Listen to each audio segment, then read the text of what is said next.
So let's assume that somebody gets a job. They were maybe a GS6 and they get a promotion into a new job, GS8. As a 6, maybe they were making, they were like a step 8.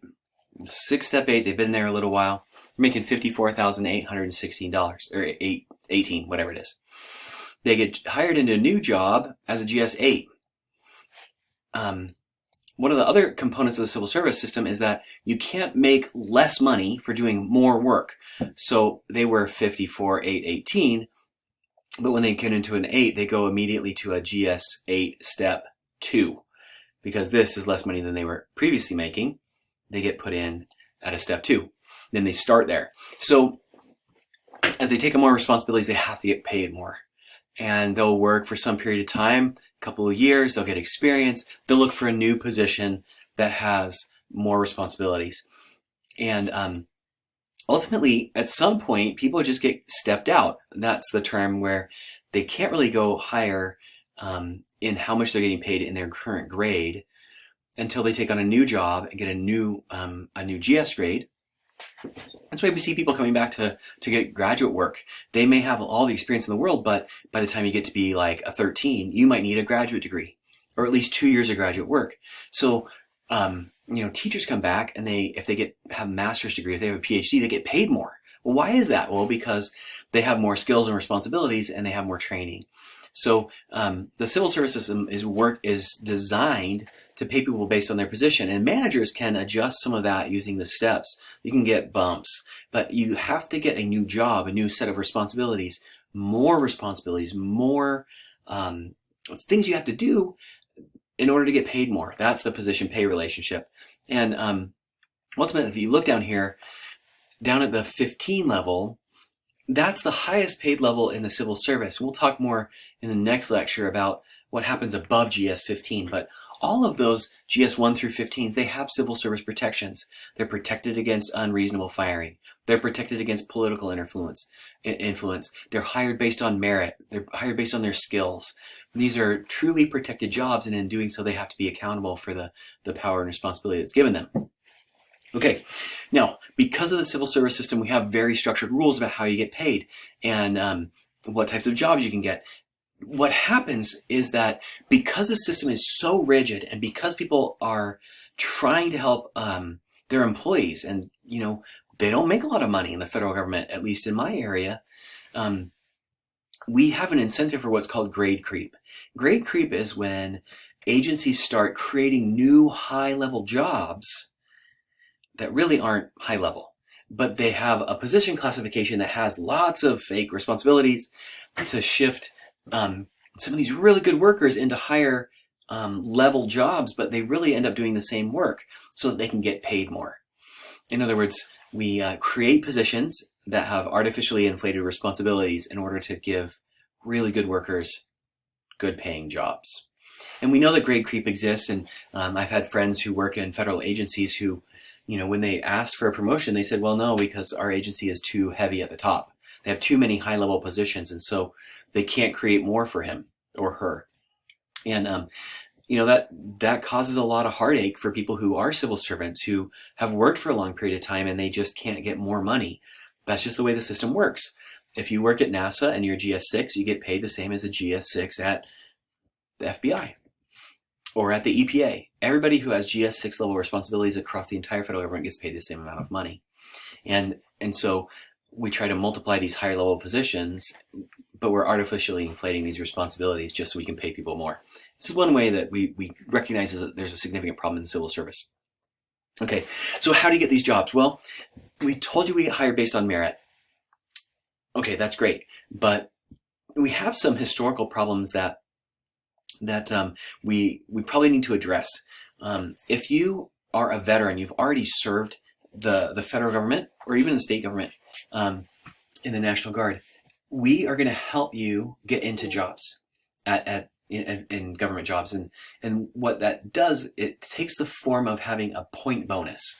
So as we're evaluating merit, people look through either an assembled examination like the State Department's exam, or we're asked actual questions, or what most often happens, especially at higher levels, is there's a computer system that scans through your resume to look for experience, knowledge, skills, expertise to see if you qualify for the position that you've applied for. So we scan through those resumes. It gives you a score. And then we compare scores to see who the highest rated candidates are. And the highest rated candidates are eligible for hire. In other words, that agency could hire you after another interview process. That doesn't mean they will hire you, but only the candidates who have a high enough score are eligible to be hired. Well, veterans get a point bonus on top of that. Say like I scored an 82 and a veteran scores an 82. Well, then on top of their regular resume score, they get another 5-point bonus in the federal system just for having served.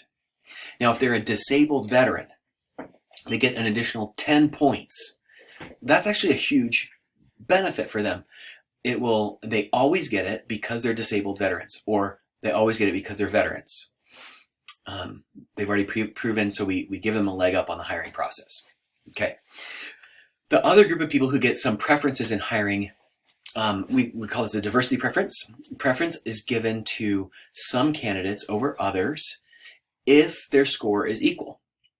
So, for example, I'm a white male, and you can see that if you look up in the upper corner of your video. If I score the exact same as a white female, she will get preference in hiring over me, because in terms of merit, we're the same. If we score the exact same, she would get the hiring preference. If there was somebody who were not a Caucasian, they would get hiring preference if we scored the same. If there was a disabled applicant who scored the same as a non-disabled applicant, the disabled applicant would get hiring preference. So all other things equal, in other words, all merit the same, all expertise the same. We get the exact same score on our knowledge, skills, abilities. Preference is always given to the non-white male. And as a white male, I always thought well, that's kind of weird. I understand the veteran's preference, but I don't understand this diversity preference. And then I saw a couple pieces of data I'm going to share with you.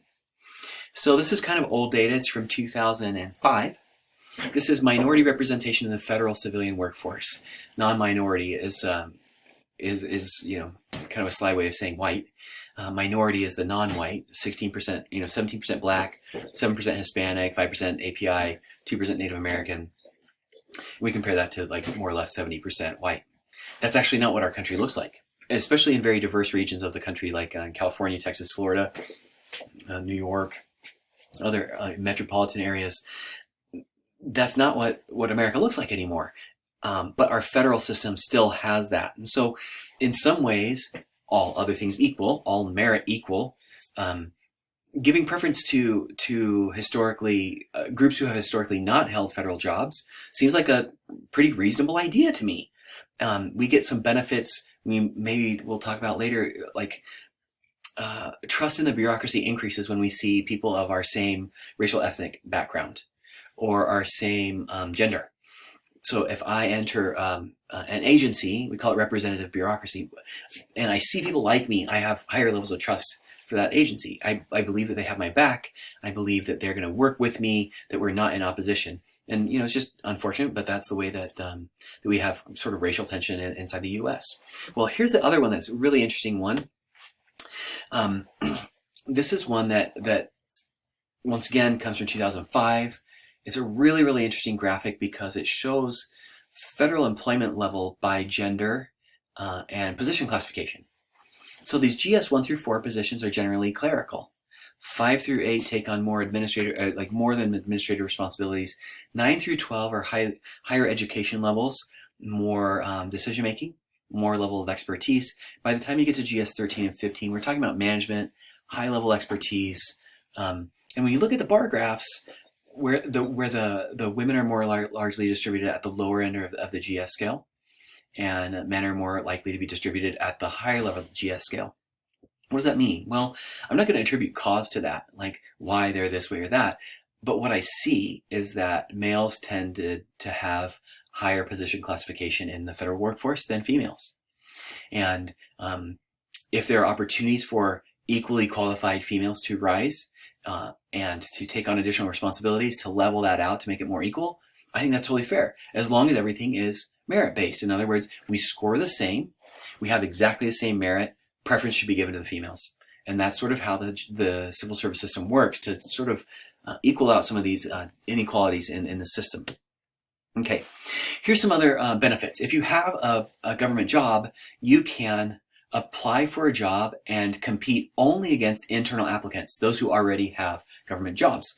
So if we already have a career position, we can advance, be promoted without competing against people who don't have government jobs, which makes it a little bit easier for us to rise up in the ranks. Well, how do we evaluate that? Well, we already know that people have merit.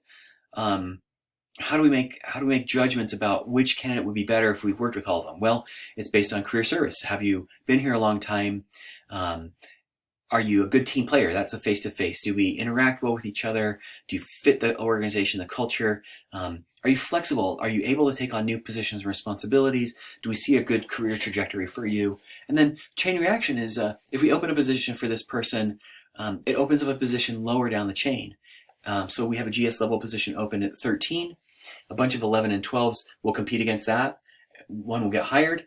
And then we have at least one more GS 11 or 12 position that gets opened. And then a 9 or a 10 gets applied and they get that job. And it opens up this chain reaction of new positions for people. So merit promotions inside actually tend to help career advancement for not just that individual, but others. Now, how long do people serve? People generally serve in the federal level for about 25 years. And they generally retire when they're 60. When they're eligible, they spend a long time there. The civil service provides a lot of protections. And in those protections, it's really easy to get the job. Sorry, that's the wrong way to say that. Once you have merit, if you can show that you have that job, you've already proven that you're worthy of that job. So, rising up through the ranks, the determination of whether or not you are qualified for the job happens before you get to the job. So once you're in the job, we hope that we work with you to develop you, to give you skills, to help you for your next promotion, to work with you, because it's hard to fire people because we have to prove that they aren't completing their job properly. Otherwise, we can't just sort of randomly fire people. When we randomly fire people, they could say, well, it's politically motivated. It was because of this or that. So the civil service has sets of policies and procedures that force an individual to show that they are not capable. So this might be, you get a warning and you're on probation for 6 months, and then you get another warning, you're probation for 6 months, and then it takes like third warning before you're actually eventually fired. And in that interim, what happens most of the time is people start improving. And if they improve, they come off probation, then a little while later, they might lag behind, and then they go on probation again, and then it's just really hard.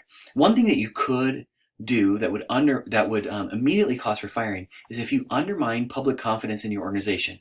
That is the quickest way to get you out, because essentially what you're doing is you're undermining public trust, and that's against the civil service principles, and you can get fired for that. Most people leave government service because of retirement or to accept another job. The other thing about mediocre employees we should probably talk about is if you have a lot of potential, you rise up through the ranks quickly. So what does that mean? It means the mediocre people stay in their positions for longer. Where do they stay? They stay at the lower levels. What unfortunately that does is it decreases trust in our agencies, because the people who can't get advancements end up staying at low levels, and the lower levels actually interact with the citizens more often.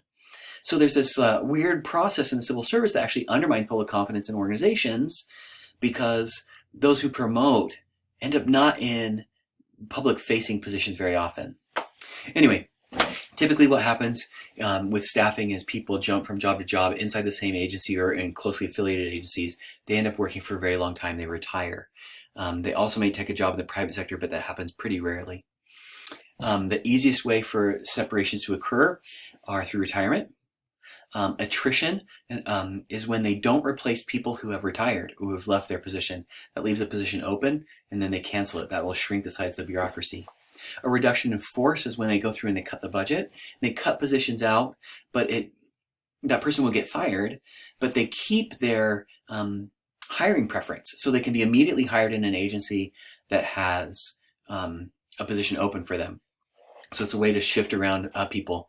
And then the other way that we get people out of government service is through buyouts, where they give you a golden handshake. They say, hey, if you retire, we will give you a cash incentive to leave. Now that sounds really odd, but if we give you $10,000 to retire today, it'll save us by being able to hire somebody who's cheaper to replace you.